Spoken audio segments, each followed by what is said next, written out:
Under President Trump, the U.S. has launched military strikes, a significant action on the global stage. The targets were key Iranian nuclear sites under international scrutiny for years. This marks a dramatic escalation in U.S.-Iran tensions. The Trump administration claims the attacks were a necessary preemptive measure to counter Iran's nuclear ambitions. Domestically, U.S. agencies are on high alert, bracing for possible Iranian retaliation, including cyber attacks. The Middle East is on edge. The world anxiously awaits Iran's response. There is a fear of a wider war. Diplomatic efforts for de-escalation are urgently underway, but the situation remains tense. All eyes are fixed on how Iran will react. Russia swiftly condemned the U.S. strikes, expressing strong disapproval, calling them illegal and a significant threat to global security. The Kremlin accused Washington of undermining nuclear security treaties. Russia, joined by China and Pakistan, pushed for a UN Security Council resolution demanding an immediate ceasefire. This move aimed to isolate the U.S. and present Russia as a defender of international law. Russia's public stance is clear. It wants to be seen as a responsible global power and a counterweight to U.S. influence. Moscow is also using this crisis to strengthen ties with China and Iran. By leading diplomatic opposition, Russia seeks to erode U.S. legitimacy. However, these public moves may only be part of Russia's broader strategy. The world is left to wonder what actions Moscow might take behind the scenes. For now, Russia's condemnation is loud, but its next steps remain uncertain. Inside Russia, a complex and multi-layered discussion is unfolding. The recent U.S. strikes on Iran have ignited a fierce debate across various platforms.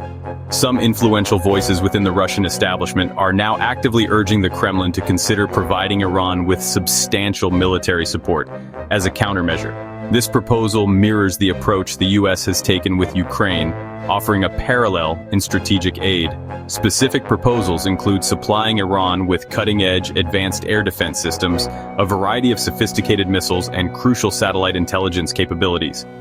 Advocates of this strategy argue that this would be a completely justified response, especially considering the U.S. quote, increasingly assertive actions near Russia's borders. This internal debate clearly reflects a growing desire within certain circles for a more confrontational and assertive stance against Washington's policies. However, it's important to note that these calls do not represent official government policy at this time. Rather, they appear to serve as a means to gauge public opinion and simultaneously send carefully calibrated signals to the West.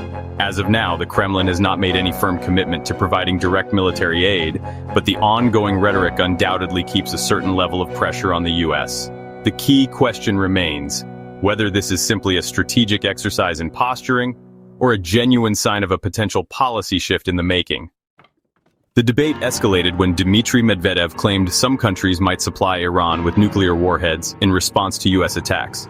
He offered no evidence or specifics, fueling speculation and anxiety. Russia's long history of nuclear cooperation with Iran gives weight to the threat, but there's no proof of such plans. Medvedev's statement serves as a warning to the U.S., hinting at the dangers of further escalation. The ambiguity is deliberate, psychological warfare to keep adversaries guessing. There's no credible evidence that any country, including Russia, is preparing to arm Iran with nuclear weapons. For now, these are political threats, not imminent realities. Despite heated rhetoric, experts agree Russia is unlikely to intervene militarily for Iran. Moscow's main goal is to counter U.S. influence, but not at the risk of direct war with the U.S. and Israel. Instead, Russia may provide indirect support, possibly arming Iran's proxies like Hezbollah or the Houthis. This approach allows Russia to exert influence without direct confrontation. Moscow also wants to avoid jeopardizing its ties with Israel. Publicly, Russia will continue to condemn the U.S. and push for diplomacy. Direct military aid to Iran remains improbable. Covert support or intelligence sharing is more likely but still unconfirmed. Russia stands with Iran diplomatically, but the extent of its military support remains uncertain.